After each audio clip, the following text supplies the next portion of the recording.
feel the radiance of life. My heart is open. Oh Lord, let me know your will. Let me know your will. Let me know your will.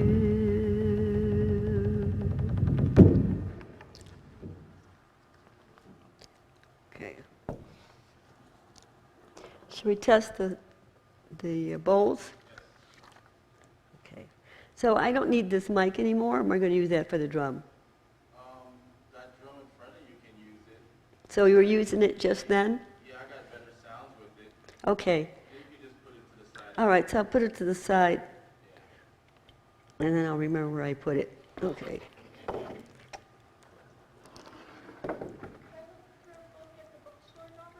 Yeah, you can walk through that.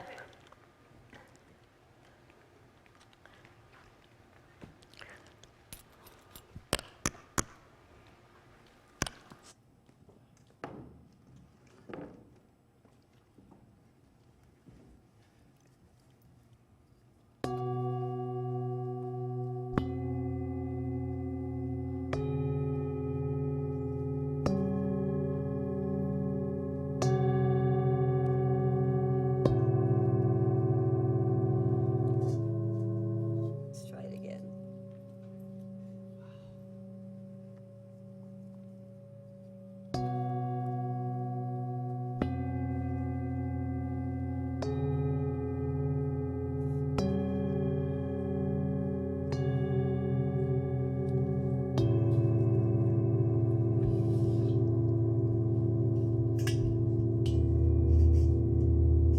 Are we meeting at 7 or 6:30?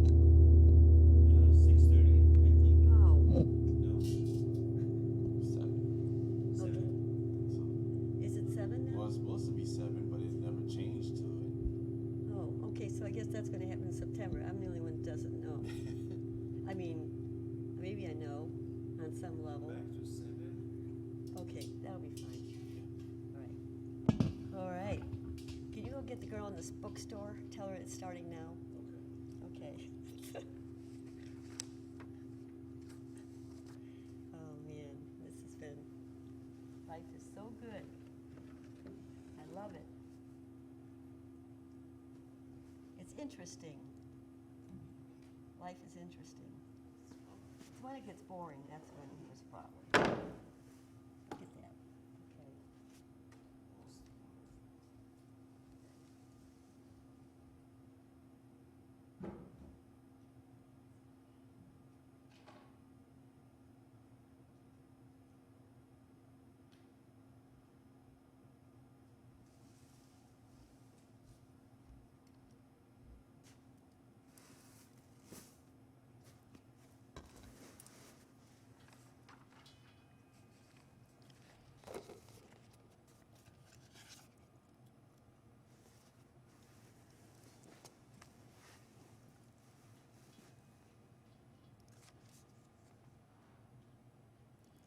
All right, so we're starting our Wednesday meditation, and um, if you have anybody that you would like to be called out, a name that you would like to be praying for, you can write their name on a piece of paper and put it into the prayer box. There's paper next to the prayer box. And then when I do the calling out of the names, there's just something, such power in that. When everybody's sitting here, we've all meditated, and then we're going to take our healing energy and send it to the names that are on the list. And there's so much power in that. You want that person's name to be called out, so that makes it even more powerful. So there's so many people that need prayer at this time. And this service is so important, and not just the service, but meditation. That is the food we know not of. And to sit down every day and start the day with maybe 5 minutes and then get it up to like a half hour. When you go into your day, it's a whole other day than when you don't meditate. You're in that light world. You're in that higher consciousness. You don't react so much, and let you know that I know what I'm talking about, because when I don't meditate, it's like a whole other day, and you don't want to know me then. So, and I don't know if anybody else is like that, but you want to lift the consciousness at this time, because there's so much going on that's not in balance with what should be, and we're here to help bring that balance in. So I thank you all that come to a group meditation, because we are needing each other. Okay, the bookstore will be open after the service. There'll be tea and refreshments, and just relax. Breathe in and out deeply 3 times, and then breathe out slowly again.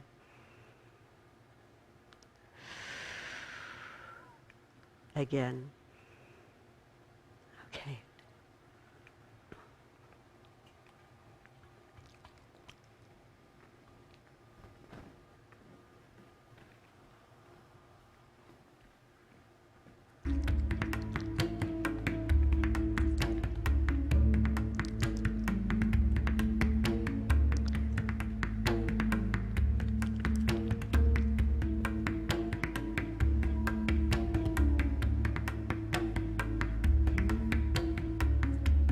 This is a call and response.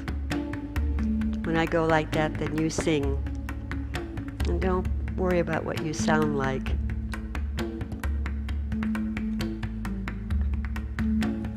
I am, I am.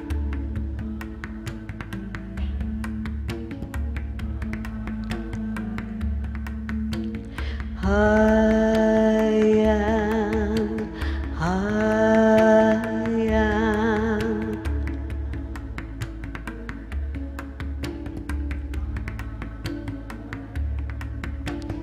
All of life is a miracle.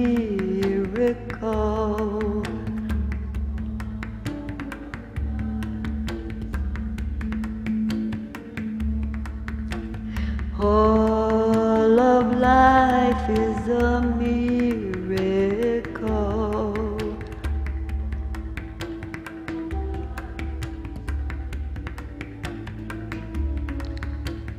I am, I am.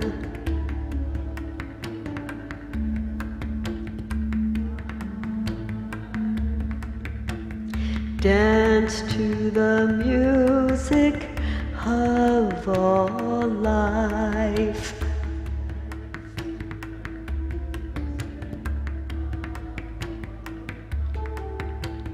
Dance to the music of all life.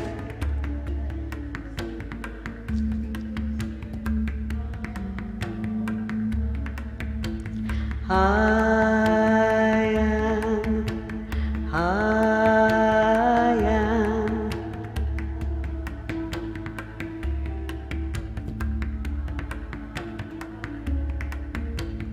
Feel the rhythm of I am.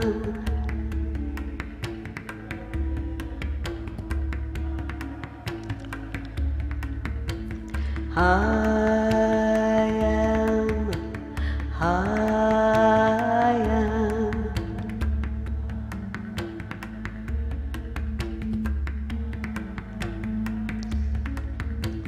Love flows through me.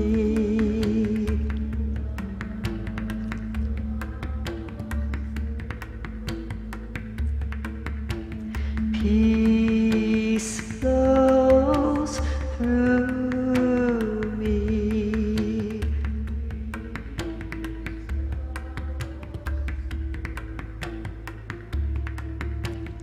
I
Sin is not knowing the cause of your own suffering. Sin is not knowing the cause of your own suffering. There's a quote from a New Age teacher named William Wright.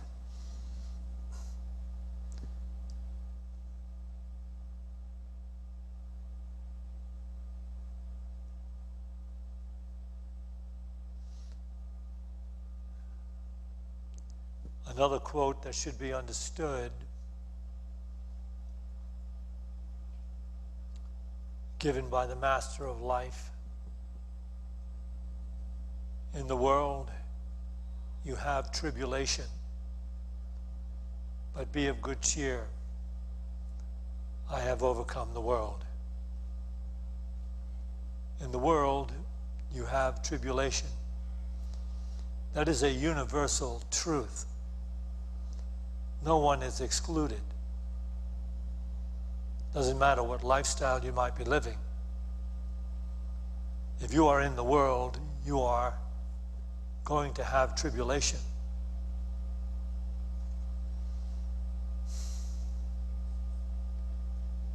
And if we look at the world and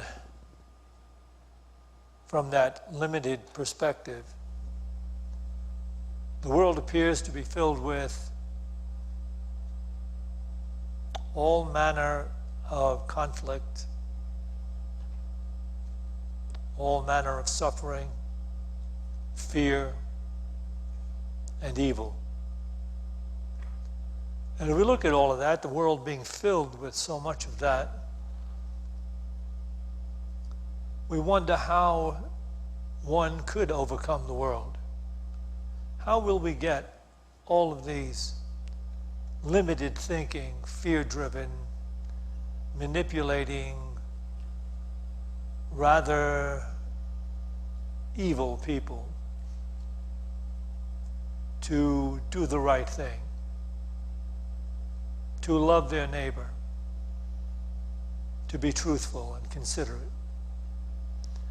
Well, in a sense, we can't do it by reaching outside of ourselves. We may think that at some point we could have a political system that would make it work.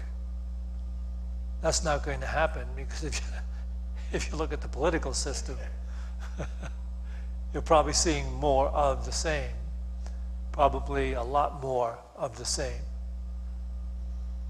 So the world, you have tribulation. And it is all of the way the thinking goes in the world. And the only way out then, the only way actually to overcome the world, if the Master of Life is giving us the key to follow his truth, then we can only take to task our own awareness. And you say, how is that going to deliver us from a world of deceit? But it does.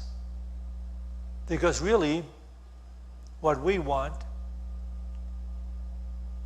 peace of mind, we want joy, we want freedom. We want freedom from the conflict. We want freedom from the manipulations and the deceit. And the only way to get that and have that is to work with one's own consciousness, not participate in the thinking of the world. To overcome the world is we withdraw from the definition that the world holds about life. We no longer hold that same definition. And there you have all the great spiritual teachings that are teaching us how to overcome the world. How, as Jesus said to his disciples, to be in the world, but not of the world. That means you still conduct your life in the world, but you don't necessarily involve yourself in the definition of life that the world is. And you don't involve your thinking in the same way the world thinks, because your definition of life is different. Your definition of life is from a higher level of awareness. So, most of you, I think, know this. And if you don't, then it's not very hard to understand. If you don't participate in finding fault, holding judgment and condemnation against others, if you don't participate in your mind of projecting the idea of evil on other people, then what will happen is you will live in the consciousness of God. You carry on your life, you do your work, you have your family, you have your friends. Some of them may drift away because you'll no longer be participating in the kind of discussions that they have about all of those people out there that need to be changed, all of those people that are wrong, all of those people that are stealing your jobs, all of those people that need to be segregated against. So maybe you won't be participating in that and they will not appreciate it. But in your mind, you will know the way to freedom is to not indulge in the limited projections of the false definition of life. For anyone to participate in the definition of the false definition of life, one has to be saying in his or her own mind, I am not him. I am not her. I am not them. I am not they. You have to be thinking in that false definition, that there's me and there's all that is not me. But what if the purification of your own awareness brought about a shift in the minds of the people around you? What if by you doing your meditation and your ongoing prayer and different definition of life, what if you, by doing that, discover your relationships becoming more and more harmonious, more things happening to bless you and lift you and raise you to that place of happiness, joy, peace, and love? And what if you saw that taking place in the way life is treating you?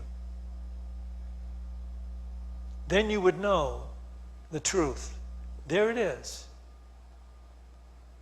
All minds are in communication, except the at one-ment. It is only the false definition of life that has gotten into your awareness and mind, and you have lived in it for so long, you may not believe that the log is in your own eye.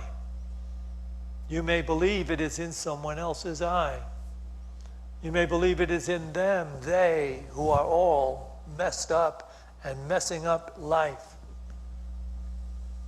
So you see what a hurdle it is to get over into the consciousness of God. Because we've lived so long in the false definition of life that we can hardly begin to believe that if I change my outlook, if I look past the seeming errors and limitations and deceit of the world, if I look past it and not judge it, condemn it, become emotionally involved with hating it and trying to change it out there, if I don't do that, listen, if I don't do that, if I don't do that, if I don't do that, if instead I decide to be still and to meditate and to carry the feeling of forgiveness and peace with me, and I discover that conditions and circumstances around me are slowly changing to bless me, I must then conclude what the masters are saying. All minds are in communication. Thoughts held in mind produce after their kind in manifestation.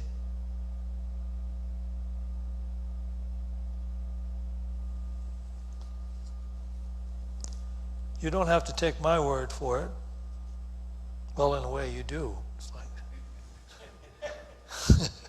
you're here.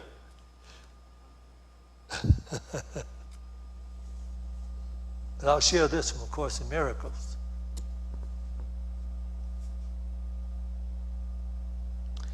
This is from the old text, page 256. The miracle teaches you that you have chosen guiltlessness, freedom, and joy. It is not a cause, but an effect. It is the natural result of choosing right, attesting to your happiness that comes from choosing to be free of guilt. Everyone you offer healing to returns it. Everyone you attack keeps it and cherishes it by holding it against you. Whether he does this or not will make no difference. You will think that he does. It is impossible to offer what you do not want without this penalty. The cost of giving is receiving. Either it is a penalty from which you suffer, or the happy purchase of a treasure to behold and hold dear. No penalty is ever asked of God's Son except by himself and of himself. Every chance given him to heal is another opportunity to replace darkness with light and fear with love. If he refuses it, he binds himself to darkness because he did not choose to free his brother and enter light with him. I was using the male pronoun through that. The entire Course in Miracles is written with the male pronoun because Helen Schuckman was guided to give the principles that are life transforming. And if you get involved in doing him, her, she, and he throughout this whole thing, you're going to congest the principles. So it's incumbent upon the women, and rightly so because they are brighter than the men, to make that transition in their mind. Where she says he or him, they're speaking about him and her. So there's the miracle. Choosing guiltlessness. It only seems to us in the false definition of life that we can hold negative concepts about others and not have any effect on ourselves. This is impossible. This is what the Course is teaching. This is what Jesus taught. As you do it unto the least of these your brethren, you do it unto me, yourself.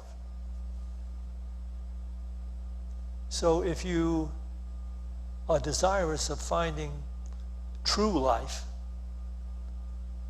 it is necessary to embrace the truer definition of life. And that is that all are one. And each person is living in the world of that which he or she is giving out. Each person is living and experiencing a world according to the way he or she gives out thought, actions, and beliefs. So you see, the universe then becomes very honorable. You are reaping what you sow, not from some past life, but from the one in which you are existing right now.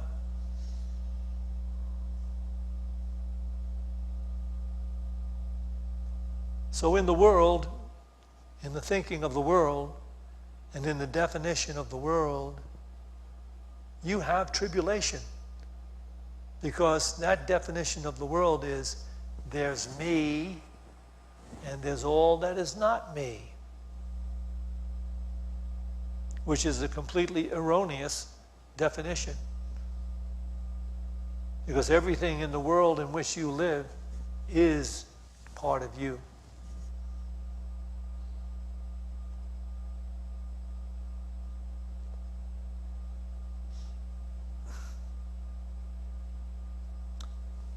Because we have been born into the false definition of life and raised in it, people sometimes take to religion.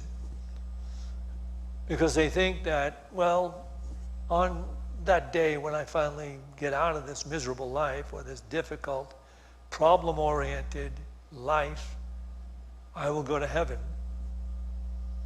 And they expect from their definition of heaven, most of them really don't expect clouds and harps being played by people on clouds, or even pearly gates. If you still expect that, the only hope for you is a return to the Catholic Church. Because heaven is in the midst of us. That's where the Master of Life said it is. In Luke 17:21, the kingdom of God is within you, in the very midst of you. And in the Gospel of Thomas, he expands upon it and says, it's all around you, but you don't see it. And if you don't see it, it's because what you see is the outpicturing of your beliefs. If you don't like what you're seeing, if you don't like what you're experiencing, if you don't like life the way it is coming to you, then there's a required change in your beliefs. Because we don't see through the eyes objectively. We see through the mind. Everything we see through our collection of beliefs and our definition of life. It's interesting when you give talks like this and somehow you don't. On this particular talk, I did mention Jesus. I mentioned Jesus as the master of life. But on Sunday sometimes when I'm giving a talk like this, you see people toward the end of the talk usually, they get up and walk out. They really want to put some limitation on what someone is saying, because at this point in their experience, the raw truth is way too much to deal with. To be told the truth that you could find life and find it joyfully, beautifully, fulfilling, without having to die and go to some distant heaven. their conditioning has been so strong, that's evil. Anybody that tells you that is evil. But think about it. You've heard me say this a number of times. You should share this with your friends if you want to lose them. Share this with your friends if you want to lose them. Suppose you went to heaven. You dropped this body. Who knows what age you were? You drop this body and you go to heaven.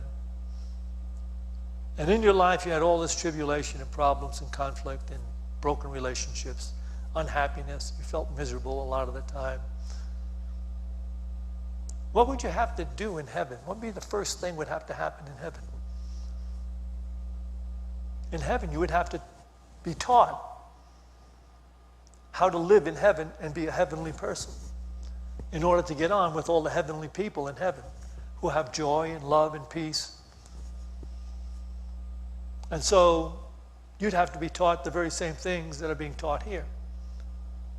You can't hold judgment and condemnation in heaven.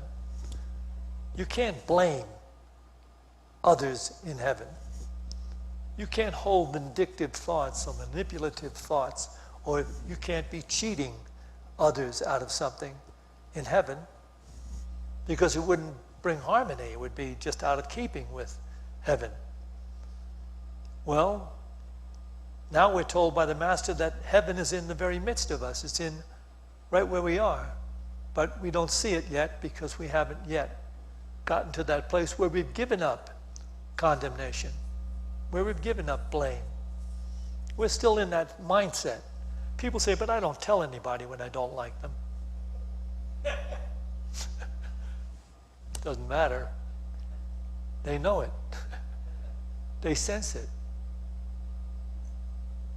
Because all minds on a truest level, they may not be enlightened, but they may sense it. They feel something.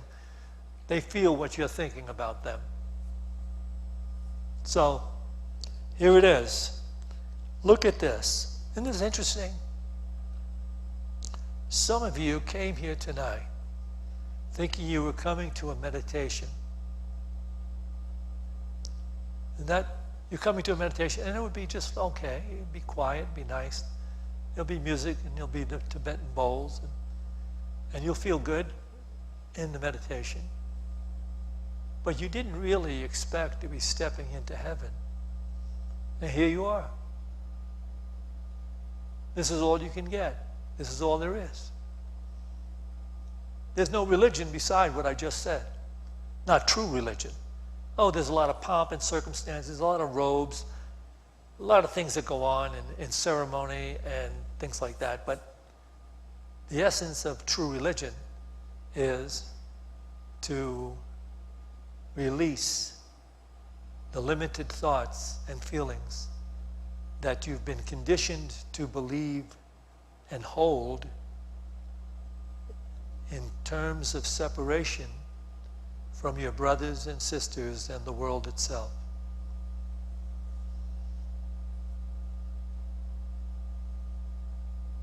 So I'll read you something else from A Course in Miracles. Unless you thought I cherry-picked that out, that last quote, which is so right on. Let's see what we have here.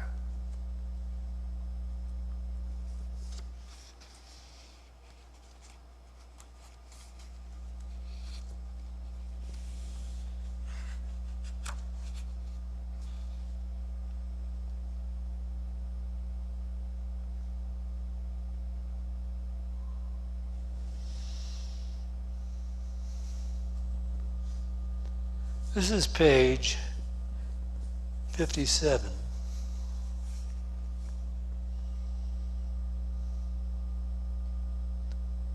I have said that you cannot change your mind by changing your behavior. But I have also said, and this is Jesus speaking according to Helen Schuckman, but I have also said, and many times, that you can change your mind. When your mood tells you that you have chosen wrongly, and this is so whenever you are not joyous, then no, this need not be.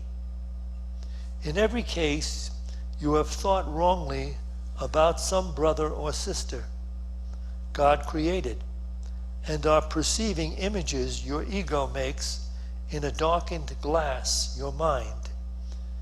Think honestly what you have thought that God would not have you think, and what you have not thought that God would have you think.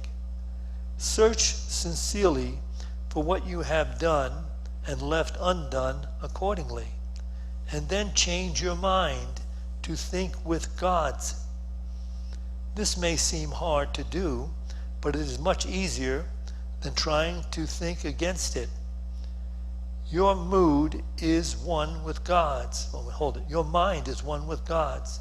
Denying this and thinking otherwise has held your ego together, but has literally split your mind. As a loving brother, I am deeply concerned with your mind, and urge you to follow my example as you look at yourself and at your brothers and sisters, and see in both the glorious creations of a glorious Father. Can you imagine? It took almost 7 years, writing almost every day, to bring A Course in Miracles into the physical written manifestation that it is. And here, in this one paragraph, is all anybody would need if they believed it. I'm going to read it again. I have said that you cannot change your mind by changing your behavior. But I have also said, and many times, that you can change your mind. When your mood tells you that you have chosen wrongly, and this is so whenever you are not joyous, then know this need not be. In every case, you have thought wrongly about some brother or sister God created, and are perceiving images in your ego-darkened mind. Think honestly what you have thought that God would not have you think, and what you have not thought that God would have you think. Search honestly for what you have done and left undone accordingly, and then change your mind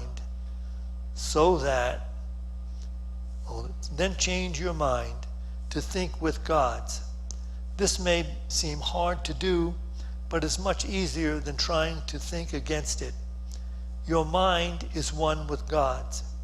Denying this and thinking otherwise has held your ego together, but has literally split your mind. As a loving brother, I am deeply concerned with your mind, and urge you to follow my example as you look at yourself and at your brother, and see in both the glorious creations of a glorious Father. So then, the world of tribulation, which the Master of Life called us to overcome,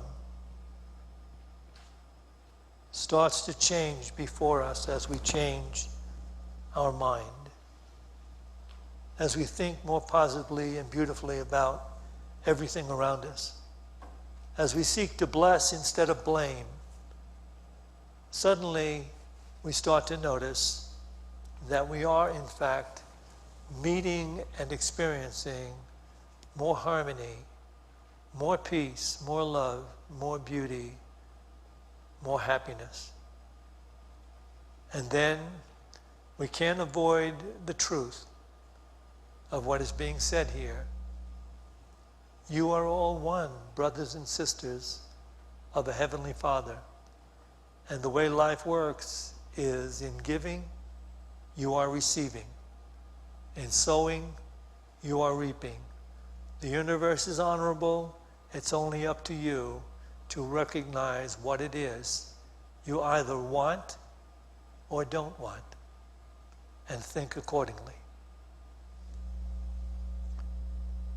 Tonight we will meditate together. Meditation is a way of withdrawing our incessant thinking from the world. and just being still, and know that no matter how limited our thinking has been and how difficult our lives may actually be, we are not condemned by any God or source or power. We are given permission to awake and to wake up and to see, and then to do that which is appropriate.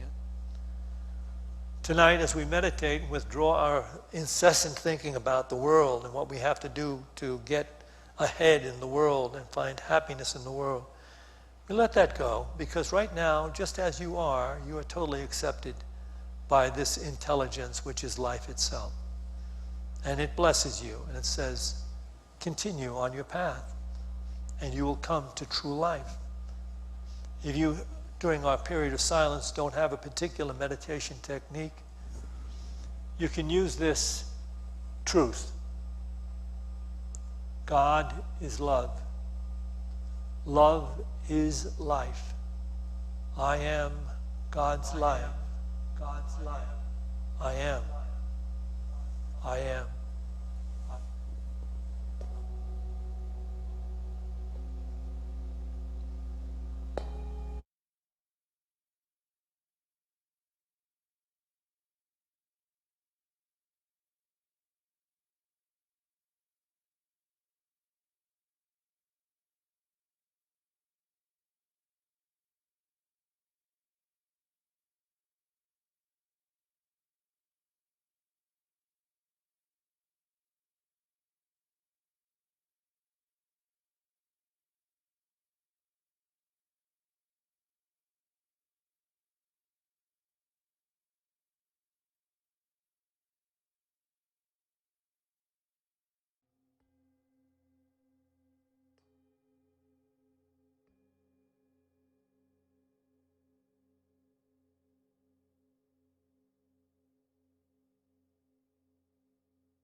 let us take a few moments to pray from God with all the people that we share life with.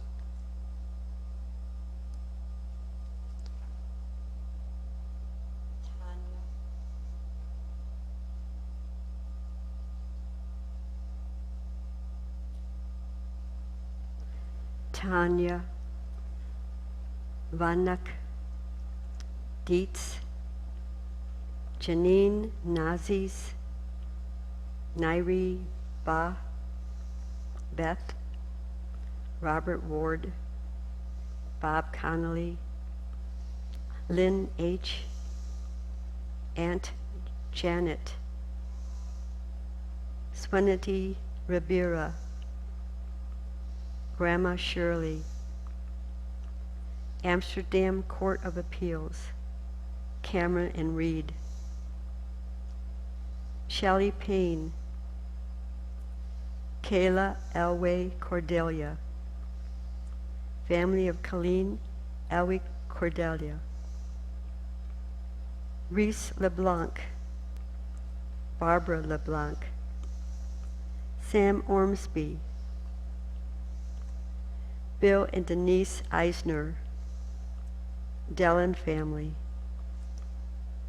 Jean Holtkans, Doug Felkley, Sarah Rabia, Leila, Asha, Yusuf, Ahmed, Uriel,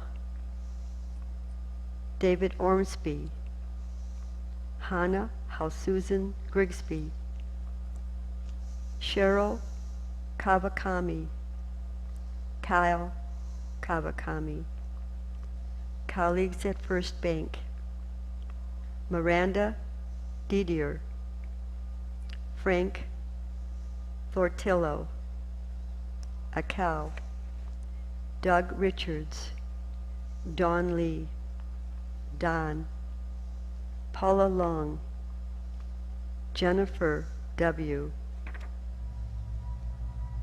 Janelle Nigalbo, Janine, Tim Brown, Sandy, Tim, Dara Rotundo, Lori Park, Gail Wagner and Steve, Ron Adkins, David and Helen Webb, Ann Courtney, Gabe, Marion Y., Jan Z., all the children on the border,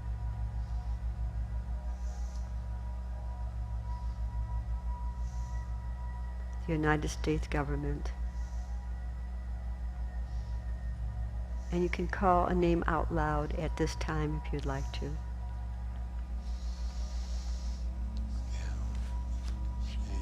D. Matthew, S. Casey, S. Daniel.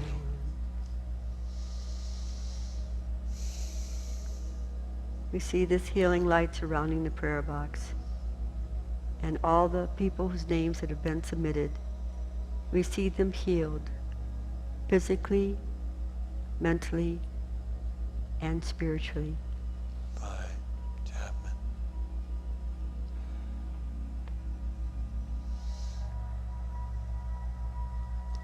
Let us recognize this truth coming forth into the consciousness of everyone sharing this Boulder community with us. Let us recognize it more and more as we give ourselves to the practice of the presence, and see it happening more and more for all the people throughout the state of Colorado. More and more harmony in relationships, more and more forgiveness, more and more peace, more and more truth. And this becoming the ongoing experience of everyone sharing these United States with us. And it moving through all of the hearts and minds, the very consciousness of humanity in every nation, in every place, on every continent, and awakening to the reality of the presence as peace, forgiveness, compassion, love, healing, truth, honor. And this awareness awakening in the human experience, having its effect on all the creatures of the world, they finding more harmony, healing, health, and beauty and love in their lives. And this taking place for all the marine life and everything created on this planet, all of the trees, all of the waterways, all of the earth and minerals, everything returning to its pristine majesty, the new heaven, the new earth, in the very awareness of the new humanity. As we pray, the light of God surrounds us. The love of God enfolds us. The power of God protects us.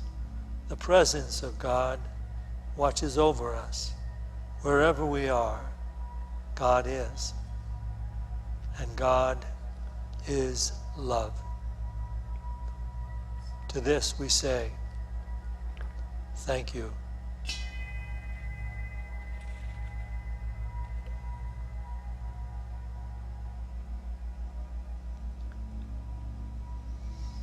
We will take an offering for unity now.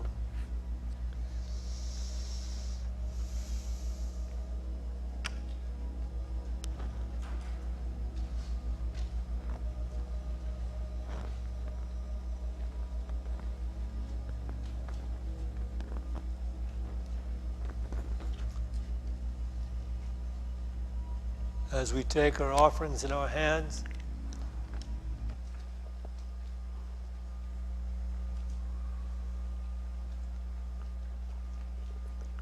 let's bless them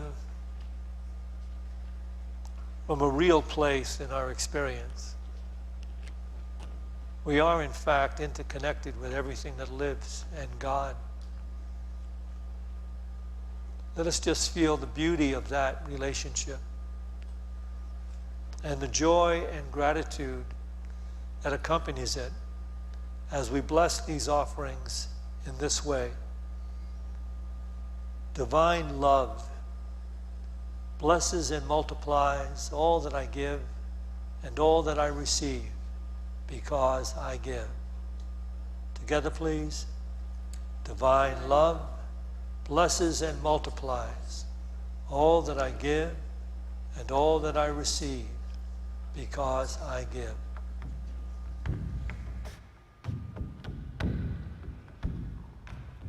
I am in your sacred light. I feel the radiance of all life. My heart is open. Oh Lord, let me know your will. I am in your sacred light. I feel the radiance of all life. My heart is open. Oh Lord, let me know your will. Let me know your will. Let me know your will.